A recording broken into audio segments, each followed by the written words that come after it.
தமிழ்நாட்டுல ஒரு கும்பல் இருக்குல்ல, ஜனநாயகன் எடுக்கிறேன், கூலி எடுக்கிறேன், கருப்பு எடுக்கிறேன், கங்குவா எடுத்தேன்னு, அந்த கும்பலுக்கு எல்லாம் செருப்படி இந்த படம். சூப்பர். தமிழ் இண்டஸ்ட்ரியில இந்த மாதிரி 10 எடுக்க சொல்லுங்க ஃபர்ஸ்ட். தமிழ் சினிமா பார்த்து கத்துக்கணும் ப்ரோ. பண்ணலாம் எடுக்க மாட்டாங்கன்றது குறையவே இருக்கு. எடுத்தா நல்லாதான் இருக்கும். யாராவது அதுக்குண்டான முயற்சி எடுக்கணும். எப்படி மாசா எடுக்கணும்னு கத்துக்கணும் இவங்க கிட்ட. இதுக்கு மேல எவனாவது எடுக்க முடிஞ்சா எடுத்துக்க சொல்லுங்க. கன்னடால இருந்து தெலுங்குல இருந்து எல்லாம் பயங்கரமா கொடுத்துட்டு இருக்கானுங்க. இங்க தமிழ் இண்டஸ்ட்ரி என்ன பண்ணிட்டு இருக்கானுன்னு புரியல. இல்லை அறிவு இருக்கா இல்லை அறிவு இல்லாமல் வச்சுருக்காங்களான்னு தெரியல. ஆக்சுவலாக தமிழ் சினிமா என்ன எப்படிப்பட்ட ஒரு சினிமா தெரியுமா? ஒரு 2 படம் இப்படி வந்துருச்சு அப்படின்னா உடனே தமிழ் சினிமாவே நல்லா இல்லைப்பா. டேய் ஃபஸ்ட்டு புரிஞ்சுக்கோங்க, இந்த உலகத்தில் நீ என்ன கேட்குறியோ அதை தான் ப்ரொடியூஸ் பண்ணுவோம்.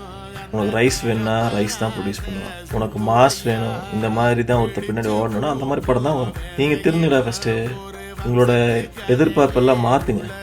நீங்கள் மாறிட்டீங்கன்னா அவன் அந்த மாதிரி படம் நிப்பாட்டிடுவான்.